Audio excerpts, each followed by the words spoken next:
సాగరపట్నం మచిలీపట్నం లోక్సభ నియోజకవర్గంలో పోటీ ఈసారి రసవత్తరంగా మారింది. 2 సార్లు ఎంపీగా పనిచేసిన బాలశౌరి కూటమి అభ్యర్థిగా, డాక్టర్గా పేరు ప్రఖ్యాతలు గడించిన సింహాద్రి చంద్రశేఖర్ వైసీపీ అభ్యర్థిగా బరిలోకి దిగారు. గతంలో ఇదే స్థానం నుంచి వైసీపీ తరపున పోటీ చేసి విజయం సాధించిన బాలశౌరి ఇప్పుడు జనసేన తరపున పోటీ చేస్తుండగా సింహాద్రి చంద్రశేఖర్ పూర్తిగా రాజకీయాలకు కొత్త. మరి ఈ ఇద్దరిలో గెలుపు జెండా ఎగరవేసేది ఎవరు? Take a look. ఆంధ్రప్రదేశ్లో రాజకీయాలు రసవత్తరంగా సాగుతున్నాయి. ఆంధ్రప్రదేశ్లో ప్రతి ఒక్క చోట కూడా వైసీపీ మరియు టీడీపీ, జనసేన, బీజేపీ కూటమి నువ్వా నేనా అన్న రీతిలో పోటీ పడుతున్న తరుణంలో కృష్ణా జిల్లా మచిలీపట్నం పార్లమెంటు పరిధిలో మాత్రం రాజకీయం మాత్రం వేరుగా ఉంది.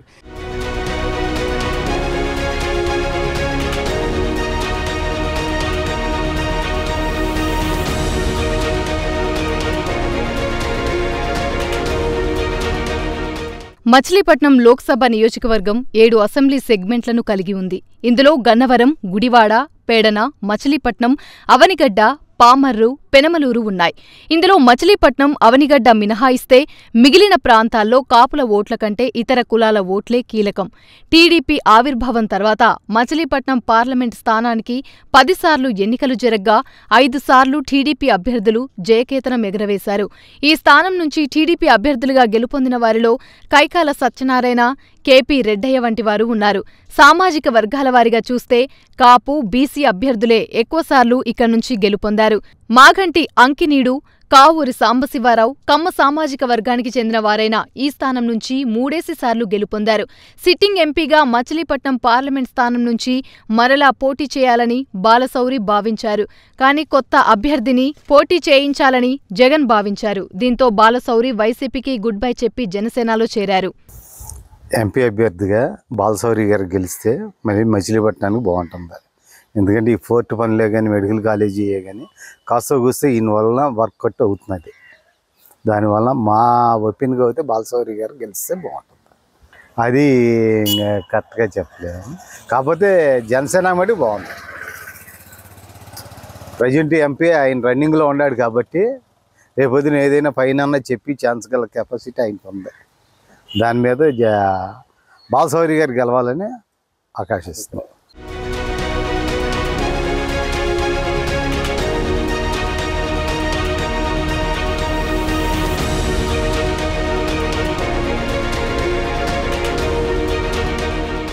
రెండు 2019 ఏపీలో వైసీపీ అధికారంలోకొచ్చిన తర్వాత మొదటి విడతలోనే మంత్రి పదవిని పొందిన మచిలీపట్నం ఎమ్మెల్యే పేర్ని జిల్లా అంతటా తనదైన ఆధిక్యతను ప్రదర్శించారు. ఈ నేపథ్యంలో ఎంపీ బాలశౌరికి, పేర్ని నానికి మధ్య విభేదాలు ఏర్పడ్డాయి. 2 ఏళ్ల కిందట అభివృద్ధి కార్యక్రమంలో పాల్గొనేందుకు మచిలీపట్నం వచ్చిన బాలశౌరిని పేర్ని నాని అనుచరులు అడ్డుకున్నారు. అప్పటి నుంచి ఎంపీ, ఎమ్మెల్యే వర్గీయుల మధ్య ఆధిపత్య పోరు కొనసాగుతుంది. సొంత పార్టీ ఎంపీని నియోజకవర్గంలో తిరగనీయకపోవడం ఏంటనే అంశంపై వైసీపీలోని అధిక శాతం మంది నాయకులు, కార్యకర్తలు అసంతృప్తిని వెళ్లగక్కుతూనే ఉన్నారు. అయితే తన నియోజకవర్గంలో పర్యటించుకునే ముందు తనకు ముందుగా చెప్పాల్సిన అవసరం ఉందని పేర్ని నాని చెప్పారు. ఈ నేపథ్యంలో ఎంపీగా బాలశౌరి తీసుకుని వచ్చిన ప్రాజెక్టులు, పథకాలకు కూడా పేర్ని నాని మోకాలడ్డారని బాలశౌరి వర్గీయులు ఆరోపించారు. పోర్ట్ డెవలప్మెంట్ కానీ, లేదంటే గవర్నమెంట్ హాస్పిటల్ కానీ, గవర్నమెంట్ హాస్పిటల్కి కొత్త హాస్పిటల్ తీసుకొస్తాం కానీ, గవర్నమెంట్ హాస్పిటల్ ఎక్విప్మెంట్స్ చేయటం కానీ, అన్ని విధాల ట్రైన్స్ డెవలప్మెంట్ కానీ, ఓవర్ఫ్లై కానీ అవన్నీ ఆయన కృషి వలన జరిగినాయి. ఆయన ఈసారి 1,00,000 ఓట్ల మెజార్టీ తక్కువ లేకుండా గెలుస్తాడు. వైసీపీ అనే పరిస్థితి కన్నా బాలశౌరి గారు డెవలప్మెంట్ చేసాడు, పోర్టు తీసుకొచ్చాడు టైపు ఆలోచన ప్రజలందరికీ ఉంది. కాబట్టి బాలశౌరి గారిని అందరు ప్రజలు చాలా విశ్వాసంగా, ఆయన అంటే చాలా అభిమానంగా ఉన్నారు. మెజార్టీ 1,00,000 ఓట్ల మెజార్టీ తక్కువ లేకుండా వస్తుందని మేము అనుకుంటున్నాం.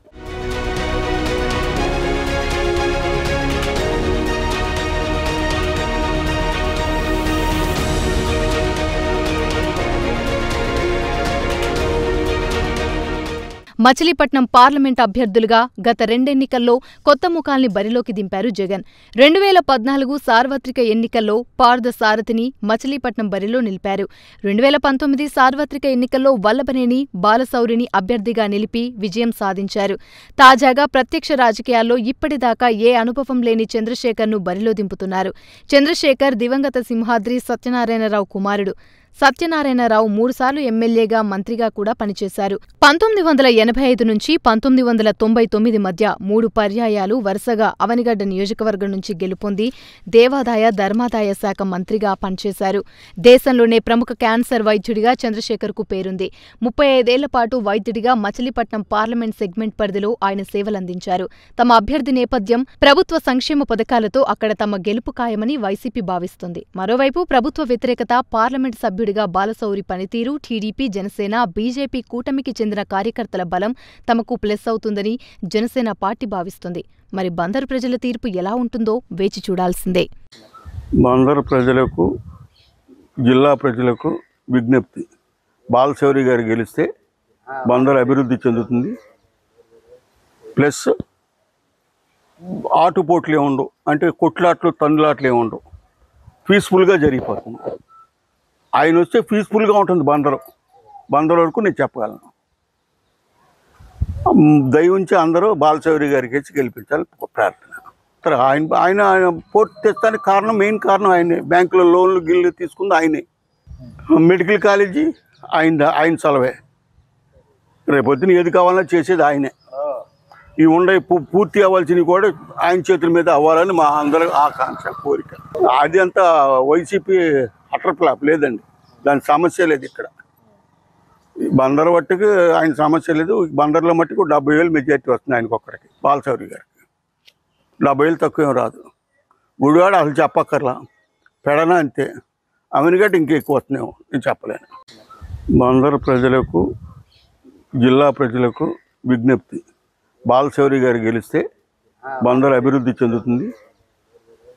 ప్లస్ ఆటుపోట్లే ఉండవు, అంటే కొట్లాట్లు, తండ్లాట్లే ఉండవు, పీస్ఫుల్గా జరిగిపోతుంది. ఆయన వస్తే పీస్ఫుల్గా ఉంటుంది బందరు వరకు నేను చెప్పగలను. దయవుంచి అందరూ బాలశౌరి గారికి వచ్చి గెలిపించాలి ప్రార్థన. ఆయన పోటీ తెస్తానికి కారణం, మెయిన్ కారణం ఆయనే. బ్యాంకులో లోన్లు గిల్లు తీసుకుంది ఆయనే. మెడికల్ కాలేజీ ఆయన సలవే. రేపొద్దున ఏది కావాలన్నా చేసేది ఆయనే. ఈ పూర్తి అవ్వాల్సినవి కూడా ఆయన చేతుల మీద అవ్వాలని మా అందరూ ఆకాంక్ష, కోరిక. అది అంతా వైసీపీ అటర్ ఫ్లాప్ లేదండి, దాని సమస్య లేదు. ఇక్కడ బందరు మట్టుకు ఆయన సమస్య లేదు. బందర్లో మట్టుకు 70,000 మెజార్టీ వస్తుంది ఆయనకు ఒక్కడికి, బాలశౌరి గారికి. 70,000 తక్కువ ఏం రాదు. గుడివాడ అసలు చెప్పక్కర్లా, పెడన అంతే, అవనిగడ్డ ఇంకెక్కువ వస్తున్నాము, నేను చెప్పలేను.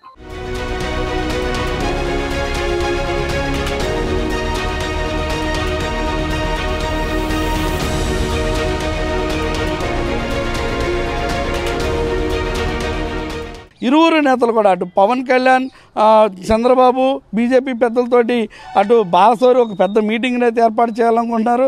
అదేవిధంగా జగన్మోహన్ రెడ్డిని తీసుకొచ్చి జగన్మోహన్ రెడ్డి ద్వారా కూడా భారీ బహిరంగ సభ ఏర్పాటు చేసి ఇక్కడ ఓట్లు చేసుకోవాలంటూ కూడా అటు డాక్టర్ చంద్రశేఖర్ చూస్తున్నటువంటి పరిస్థితి.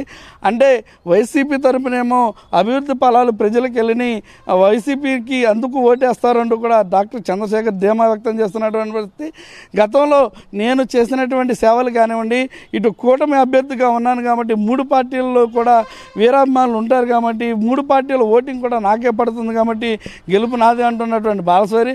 మొత్తం మీద ఏది ఏమైనప్పటికీ కూడా అటు బాలశౌరి, ఇటు డాక్టర్ సింహాద్రి చంద్రశేఖర్ ఇరువురిలో కూడా గెలుపు ఎవరిని వరించబోతుంది, ఓటరు నాడి ఏ విధంగా ఉండబోతుంది అనేది మాత్రం ఏదైతే ఈ ఎలక్షన్ తర్వాత మాత్రమే రిజల్ట్స్ ద్వారా బయటికి రానుంది. అప్పటిదాకా కూడా అందరం కూడా వేచి చూడాల్సిన పరిస్థితి అయితే మనకుంది.